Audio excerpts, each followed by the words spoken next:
ఇదైతే యాక్చువల్గా బాగా చల్లనప్పుడు ప్రీవియస్ వీడియో ఇది, ఇప్పటిది కాదు.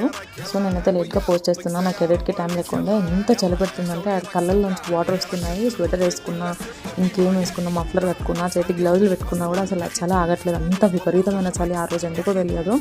అందరం వణికిపోయాము. నైట్ ఆల్రెడీ 7 అవుతుంది, అయినా కూడా వర్క్ ఆపలేదు. వర్కర్స్ చాలా బాగా దొరికారు మాకైతే నిజంగా. ఏ నైట్ 7:30, 8 అయినా కూడా కంటిన్యూ చేస్తూనే ఉన్నారు. అదంతా వేస్ట్ చేయకుండా కలిపిన మాలు. మంచిగా అనిపించింది మాకైతే. చేసిన కాడికన్నా చాలా బాగా చేశారు. ఫస్ట్ నుంచి కూడా మాకు చాలా కంఫర్ట్ అనిపించింది వాళ్ళతోటి.